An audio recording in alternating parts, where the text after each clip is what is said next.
Au nom du Père et du Fils et du Saint-Esprit. Amen.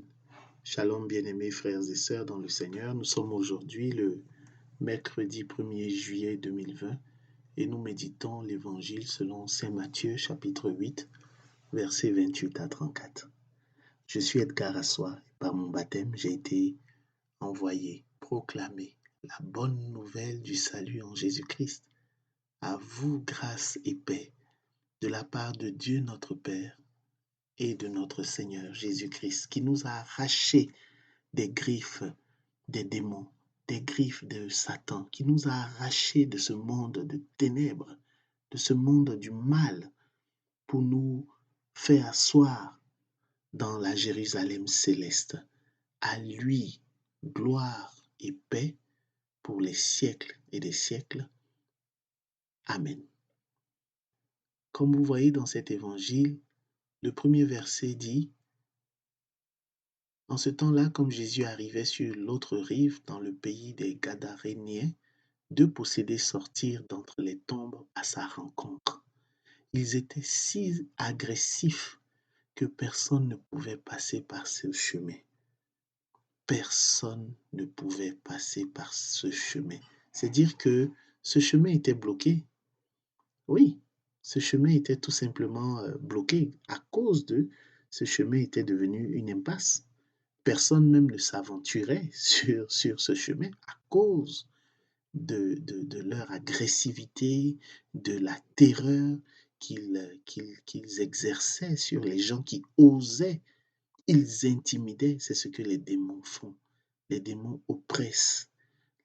Les démons vous empêchent de dormir. Il y a des personnes qui ne sont pas capables de dormir la nuit, qui sont hantées, qui sont euh, euh, oppressés, poursuivis, soit dans leurs rêves ou pour maintes et une raison, là, pour mille et une raisons, certaines personnes sont vraiment oppressées par les démons et n'ont pas la paix. Les gens de ce pays de Gadara, qu'on ne sait pas très situé d'ailleurs, n'avaient pas la paix. Ils ne pouvaient pas s'aventurer sur ce chemin. Ce chemin était investi par les démons, par les deux démoniaques, par les deux possédés.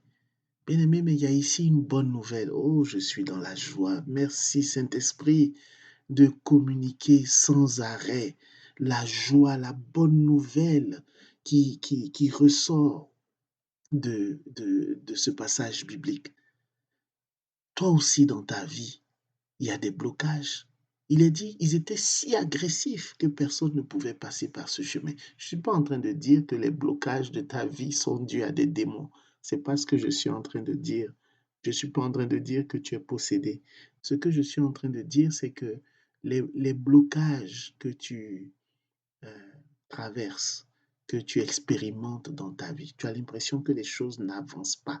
Tu as l'impression que tu frappes un mur, tu essaies de te lancer en affaires et puis ça ne fonctionne jamais.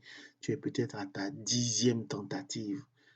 Tu as essayé de te marier et puis tu ne tombes pas sur la personne favorable, la personne propice.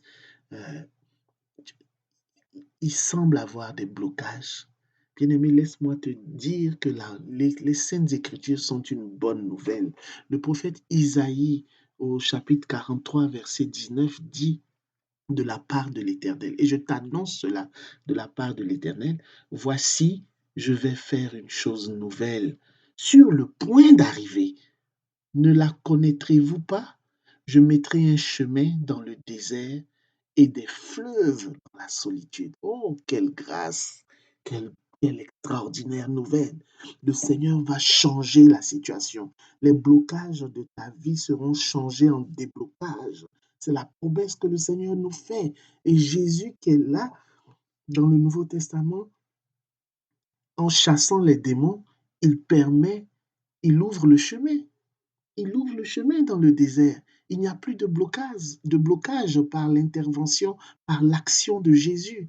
Alors assure-toi d'entretenir, de cultiver la présence de Dieu dans ta vie et tu verras les blocages vont finir par se dissiper. Il va aplanir tous les sentiers les vallées, les montagnes, les obstacles sur ton chemin seront aplanis. Il y en aura, mais ils seront aplanis. Jésus te permettra de les surmonter. C'est cela la bonne nouvelle. Il n'y a pas à désespérer, il n'y a pas à se décourager. Que tu sois un étudiant, que tu sois un adulte, un travailleur, un parent, peu importe ton activité, peu importe la situation que tu vis, même une maladie dont on ne semble pas connaître la cause et ça fait déjà de nombreuses années que tu traînes ce mal. Je t'annonce de la part de Dieu que Dieu fera, il fera une chose nouvelle et cette chose est sur le point d'arriver dans ta vie au nom de Jésus-Christ de Nazareth. Que cette grâce soit ton partage au nom tout-puissant de Jésus. Au nom du Père, du Fils et du Saint-Esprit, ainsi soit-il.